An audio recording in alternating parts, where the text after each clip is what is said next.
বাগেরহাটের কচুয়ার সাইনবোর্ড এলাকায় বিনা লাভে নিত্যপণ্যের বাজার বসিয়েছে একটি স্বেচ্ছাসেবী সংগঠন। কম দামে পণ্য কিনতে পেরে খুশি নিম্ন আয়ের মানুষ। এ নিয়ে আরো জানাতে আমাদের সঙ্গে এই মুহূর্তে যুক্ত হচ্ছেন সহকর্মী এস সোহান।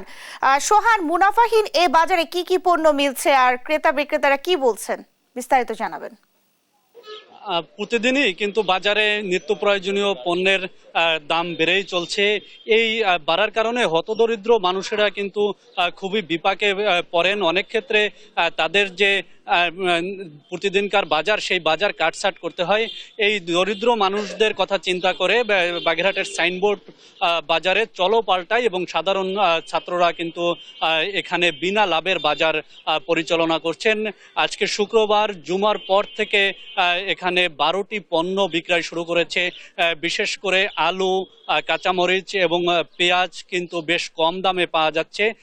আমি যদি আপনাদেরকে একটু দামটা জানাতে চাই, আজকের বাজারে কিন্তু আলু বিক্রি হচ্ছে 75 টাকা। সেই আলু এই বিনা লাভের বাজারে কিন্তু বিক্রি হচ্ছে মাত্র 68 টাকা। এছাড়া পেঁয়াজ, ভারতীয় পেঁয়াজ যেটা, সেটি বাজারে বিক্রি হচ্ছে 110 টাকা। সেই পেঁয়াজ কিন্তু এই বিনা লাভের বাজারে পাওয়া যাচ্ছে মাত্র 90 টাকায়। 120 টাকার যে কাঁচামরিচ, সেই কাঁচামরিচ কিন্তু ভোক্তারা এই বাজারে পাচ্ছেন মাত্র 90 টাকায়। সব মিলে এখান থেকে বাজার করতে পেরে ভোক্তারা কিন্তু খুশি। তবে ভোক্তাদের দাবি হচ্ছে এই যে বিনা লাভের বাজার, এই বাজারের যে পণ্য রয়েছে, এই পণ্য আরও বৃদ্ধি করা হোক এবং চাল এবং তেল যাতে এই বাজারে যুক্ত করা হয় সেটি দাবি জানিয়েছেন।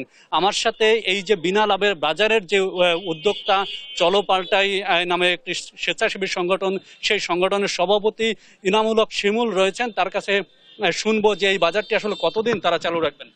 ধন্যবাদ। আমরা আসলে প্রান্তিক শ্রেণীর যে কৃষক আছেন, আমাদের দুইটা মেসেজ। প্রান্তিক শ্রেণীর কৃষক যারা আছেন তারা যাতে তাদের ন্যায্য মূল্য পান এবং আমরা যারা সাধারণ ক্রেতা আছি তারা যাতে সঠিক মূল্যে দ্রব্যমূল্য যাতে নিয়ন্ত্রণাধীন থাকে, তারা যাতে কিনতে পারে, এই উদ্দেশ্যে আমাদের এই কার্যক্রম। এবং আমরা আশা করতেছি আমরা প্রত্যেক সপ্তাহে, আপাতত আমরা প্রতি সপ্তাহে শুক্রবার আমরা এই কার্যক্রম চালু রাখবো এবং আমরা যদি ভালো সাড়া পাই এবং সবাই যদি সেভাবে আগ্রহ দেখায়, সেক্ষেত্রে আমরা এটা আরো আমাদের এই টাইম বা বাজারের সীমা আমরা আরো বৃদ্ধি করব।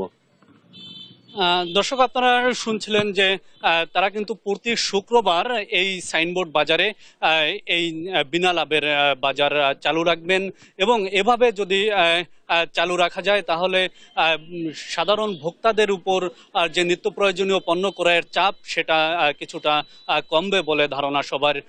বাগেরহাটের সাইনবোর্ড বাজার থেকে এই ছিল আমার কাছে বিনা লাভের বাজারের সর্বশেষ খবর। নেন্সি। সোহান, আপনাকে ধন্যবাদ। দর্শক, বাগেরহাট থেকে আমাদের সঙ্গে যুক্ত হয়েছিলেন সহকর্মী এস সোহান।